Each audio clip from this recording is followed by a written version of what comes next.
I hated therapy. It never helped me to talk about my feelings. It was a waste of my time, and it was always the same shit.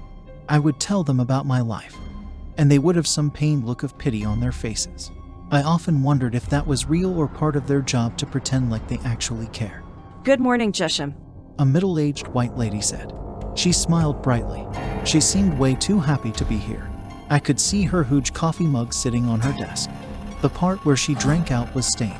She hated this. Caffeine was just her legal drug of choice to get her through the day. Since she seemed to hate this, maybe we could cut through the shit and I could leave. I sat down in the chair in front of her. Her office was very tidy. She either had OCD or the cleaners she hired were very good. I nodded at her. I don't need therapy, I said right out of the gate. The therapist smiled. We all need therapy. Just think of me as a friend. She responded. I sighed deeply. I wondered if that response was in the therapist handbook. They all seemed to have the same answer. Well, you're not my friend and I don't need any friends. I court-ordered to be here. I'm sure you have better things to do with your time, I replied. The smile never left her pudgy face. It seemed almost like it was pasted on. She took a deep breath as if contemplating how to respond. I knew she didn't want to be here either, but unlike me, she was getting paid to listen to my dribble on about my life. You're right, I do have better things to do. But since we are both here, let's make the best of this hour. Okay, if you don't want to see me again, I'll gladly suggest another therapist for you. The therapist responded. I was shocked that she could say all of that, and that fake smile never left her face. She essentially gave me a polite, well, fuck you too. But she had a point. It was only an hour out of the day. After that, I could go back home to my wife and 6 annoying kids. I sighed. So where do we start? I asked. The therapist skimmed through my file and then looked up at me.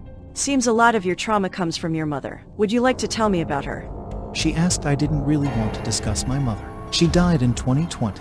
As far as she was concerned, that was a chapter in my life that came to a happy ending. But hell, talking about her would make this hour go by quickly. The therapist watched me intently as I struggled with the idea of talking about my mother. Ever since she had died, I had forgotten about her. She was my monster under my bed, so to speak. Knowing that she was dead was a relief to me. I don't know why these therapists insisted on reopening scars. I sighed deeply and began at the beginning. I remember getting off of the plane and taking my first step on American soil. I remember taking my first breath of American air. I was excited and eager to start my life in America. I could not wait to start school and be something I could not be in Egypt. This was a place where dreams could come true. I was a 17-year-old Egyptian girl out on my own for the first time in my life. I had a couple $1,000s that my father gave me. I remember him hugging me and crying as he clutched me to his brown chest. I nestled my face into his shoulder and wept. My father was my rock. He was my place of comfort and source of strength. I had never seen him cry until that day. It broke my heart to see the man I adored cry. I almost could not board that plane. Please be safe, daughter. This world is filled with monsters who hide behind smiles, my father said. I never really put stock in his words, not until I got much older. How could I? I was still a kid who had been sheltered my entire life. I had been protected by my father.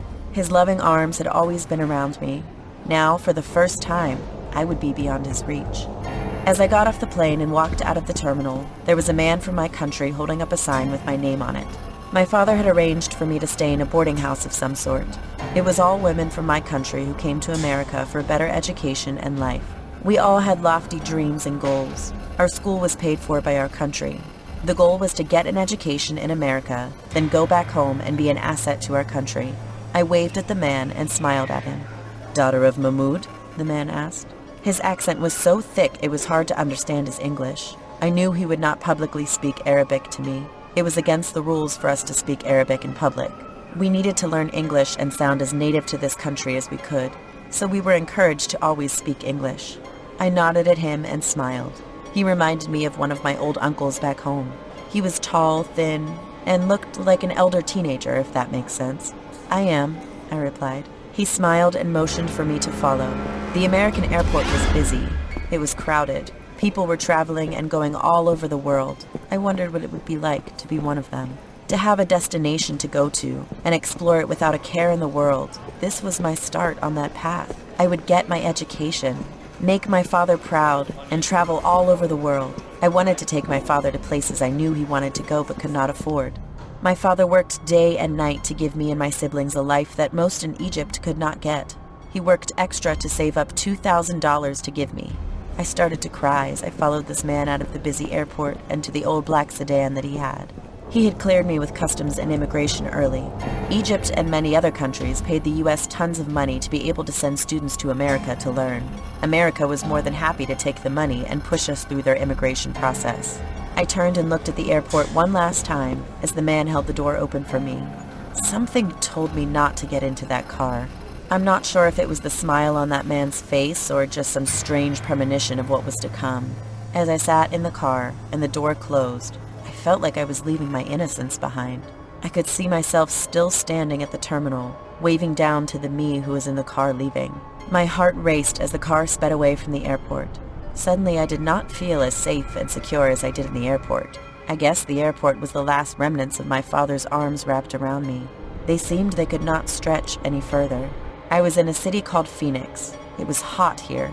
The weather was much like that in Egypt. Hot and sandy during the day, but cold at night. I don't think it ever was truly cold, just that the people here were so used to it being so hot that when it dropped down to the 80s and 70s, it seemed freezing. The city was beautiful. It was so much different than it was in Egypt. The streets looked clean and maintained. Men and women walked freely together. Everyone intermingled. There was no religious law here. It seemed loose and relaxed. Women jogged through parks in what looked like thin underwear. It was later that I understood that it was the Western version of a bathing suit. This was a strange new world for me. I was eager to get a job and maybe find a good Muslim husband here. I wanted to help my country. I felt I could help it better if I was first an American citizen. After about an hour of driving, we pulled into a driveway. The house was huge. It was much bigger than anything in my neighborhood in Egypt. My father was not rich. Our home was modest, but it was warm and filled with love. That's all I truly needed. Warmth and love. My father set the standard high. The driveway was long, and the house looked like a normal house. One would never know that several young foreign women stayed here, that we were striving for a better education to in turn help advance our country. As I got out of the car, I noticed a dark-skinned man standing by the door. He was giving one of the Egyptian men who were here to look after us and protect us a bunch of money. They smiled, laughed, and shook hands. The dark-skinned man turned and was beginning to walk down the driveway. He stopped to look me over.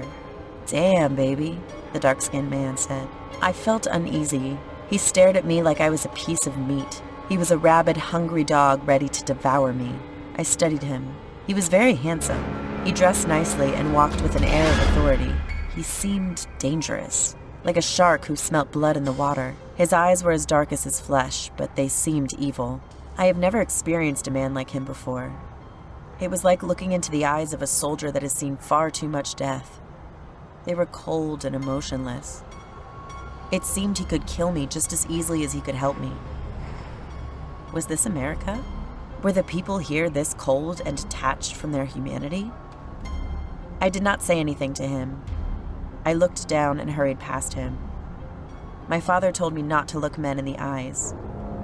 Some men would take that as me being interested in them, or of being sexually immoral. I wanted nothing to do with a man such as that dark-skinned man. The dark-skinned man pointed at me as I approached the door where a man from my country stood. The Egyptian man smiled and nodded. They had communicated something that I was not aware of. Whatever it was, it involved me. I expected the men from my country to protect us. Most of these men were ex-Egyptian soldiers or police. They were on our country's payroll to protect us while we were here. For some reason, I did not feel so protected. I thought about getting back into the car and asking to be driven back to the airport.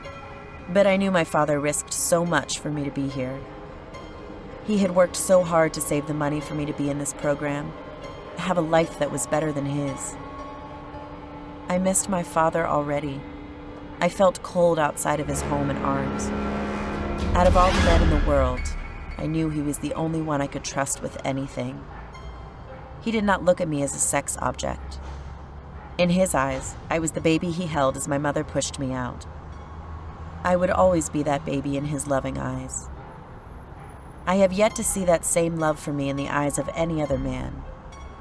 Maybe I was a naive fool to think that anyone would ever love me the way my father does. The Egyptian man opened the door for me and invited me into the house. Immediately, I felt like I was in a prison, that I stepped into a cage that I could not escape from. I was afraid.